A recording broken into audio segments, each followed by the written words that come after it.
It's easy to report the bad, but I'm out to find the good in people. I love writing and I love sports. I'm in journalism to unite the world as one. Reporting and sharing the truth makes the world a better place. Because it takes integrity. Curiosity. I want to know everything. News is about connecting with the viewers and delivering the facts. It's my passion in life. I love a good investigation.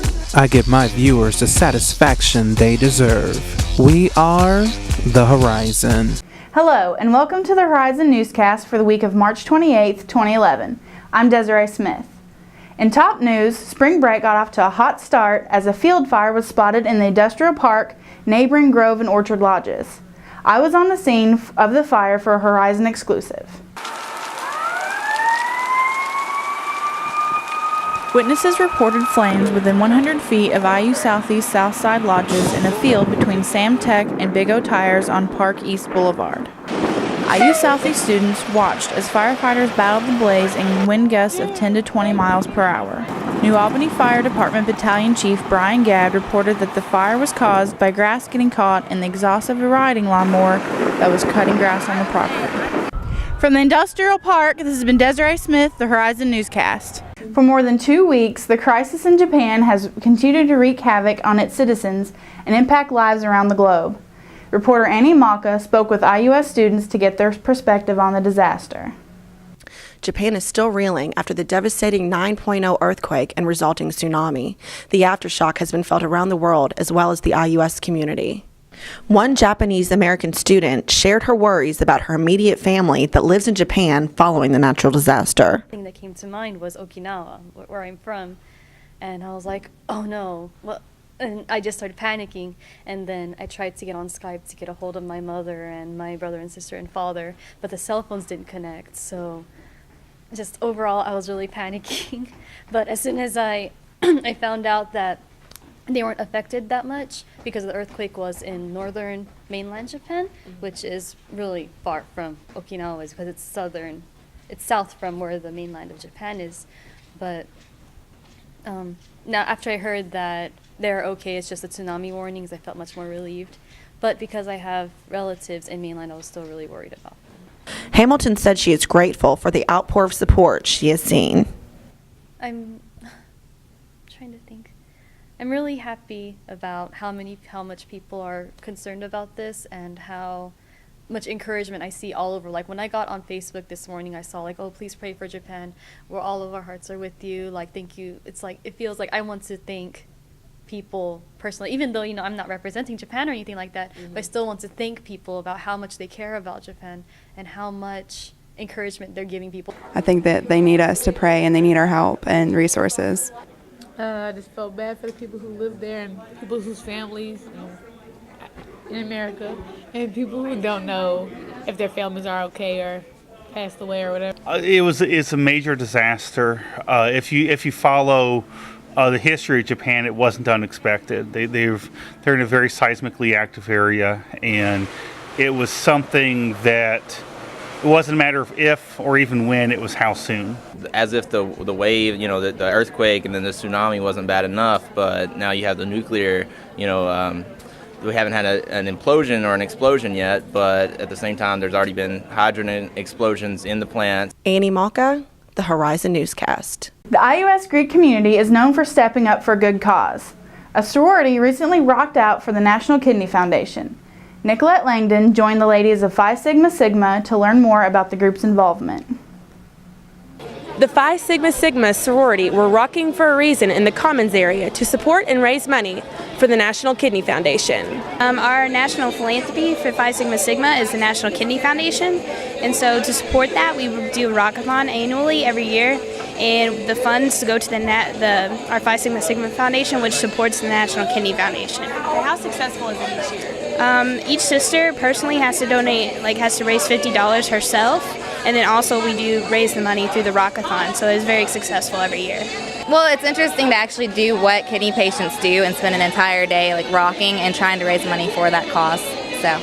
Do you go above and beyond when you have to raise the money? We do. We have a couple sisters who are in a competition right now. We've gone around to a lot of our alumni trying to raise more and more, so we usually go over our $50 requirement. It's more of a minimum.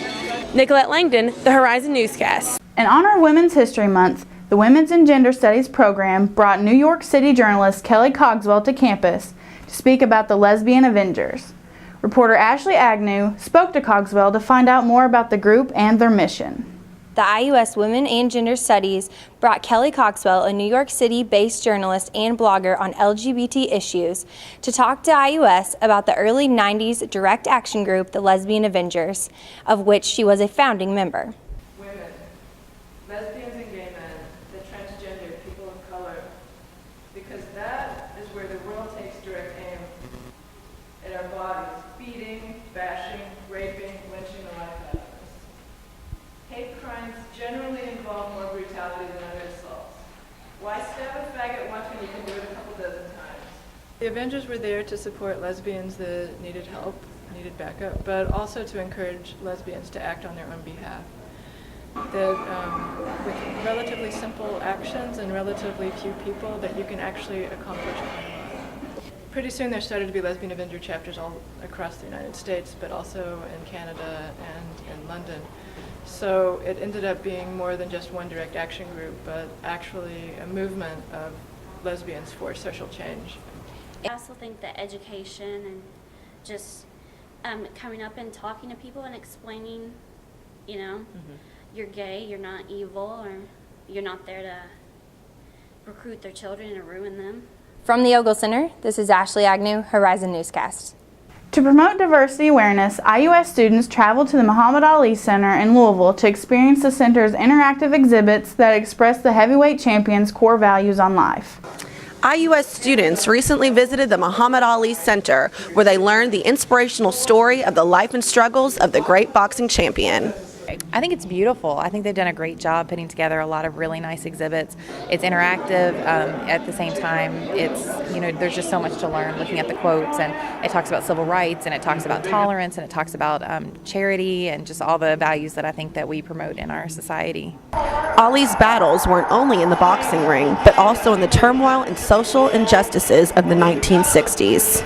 Well, we always hear about what kind of influence he had, but you didn't really realize how much of an impact he personally had during the civil rights movement, and what sort of impact he had on protesting the Vietnam War.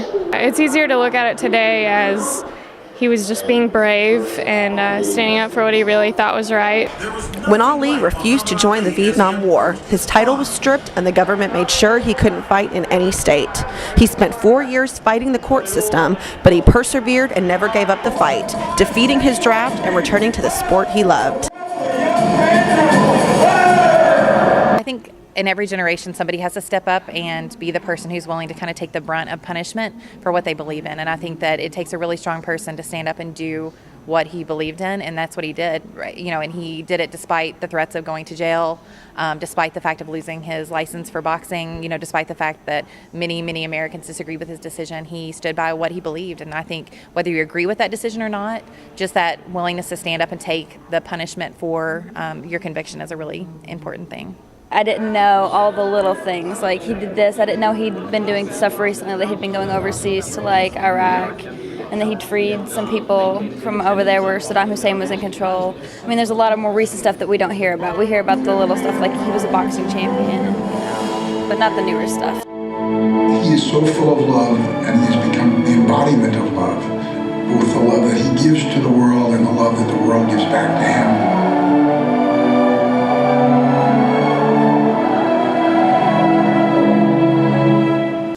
Annie Malka, the Horizon Newscast. Thank you for watching the Horizon Newscast. Be sure to tune in Monday, April 4th for more fresh and exciting news. Once again, I'm Desiree Smith, and I'll see you soon.